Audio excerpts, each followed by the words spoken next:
mind for new developments coming to the area. For Street Squad Sumter, I'm Kaylin Hagwood. Street Squad back out in Orangeburg here in the town of Ellery. You know, we did a story a couple of months ago with folks in Santee, which is about 10 minutes away from here, about their concern about their lack of access to their public library due to operational hours, as many people use that space for computer, Wi-Fi, and internet access. But if you take a look behind me at that building that's being built right across from the lake by South Carolina State University, you may see the answer to help fill that void. The nearly 15,000 square foot South Carolina State 1890 Research and Extension Center sits on over 200 acres of land and will be home to a host of new offerings for students and the surrounding area. The center is broken into two parts, research and community.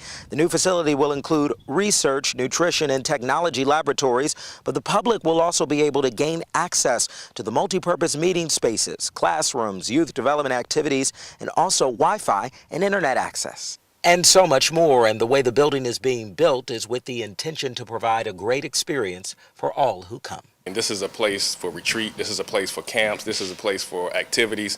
And so the excitement was when you see a building across the lake and the reflection of that building, wanted something really nice to take advantage of both of those. And the way the sun is positioned and the way that we positioned it closer to the water, it just made that excitement for people when they started coming down the road to and really see this first building that's coming out. And the team says that this is just one of 3 research and extension centers that's set to open here in the state. South Carolina State will open one on their campus as well as one in Charleston. But this facility is set to open in July.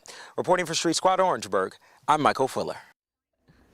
All right, thank you so much, Michael. Well, we've got a sad update for you now on a 23-year tradition in Northeast Columbia coming to an end. The annual Sparkleberry County Fair features rides and games and exhibits and live animals. Well, the event used to raise money for Richland 2 School District, but they have decided they've got to discontinue it altogether after Clemson announced plans to expand their crop research efforts at their Research Education Center. That's where the fair has been held since 1995.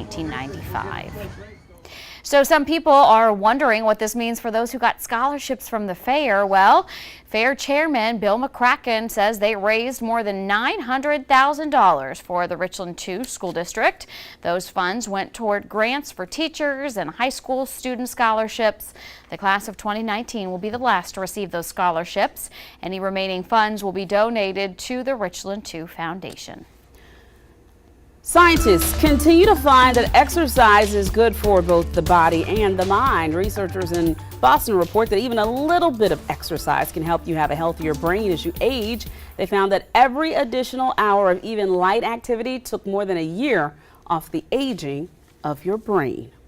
That is amazing. So you've got to exercise your body to keep your brain healthy. Exactly. And to keep it looking good. Right. Both of those things.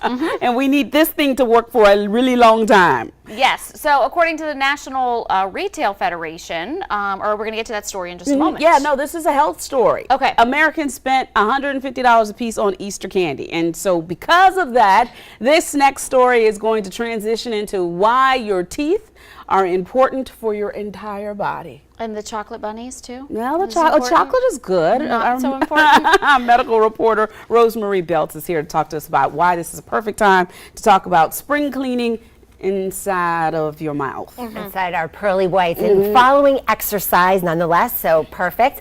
I found this interesting, so I did a little research about just sugar. 80% of adults admitted to buying candy that they like as well for the basket. So this pertains to everybody. We always think kids with sugar, but adults as well. And there was enough jelly beans to circle the globe 3 times. And that's a bad thing, is what you're saying. Well, chances are people might have some teeth that might be a little sore today. So kind of segue into that. So is it normal to feel some pain when you're eating sugary foods? And how do you know if you really should go to the dentist? Well, I know I felt good after brushing yesterday, just after pastries. And flossing, yes. Exactly, and just by the ongoings of the day. But I'm here to tell you, if you felt pain, if you bit down into anything, or even today, that is actually not normal. It's probably a sign of something else that could be going on, right? So right away, the giveaway is something that dentists call caries, which is a cavity, tooth decay. You might even have a tooth fracture. You might even have some enamel issues going on, or or even something worse, so gum disease. So it's really not a bad, it's not a bad day to go for a checkup or schedule one. So. And should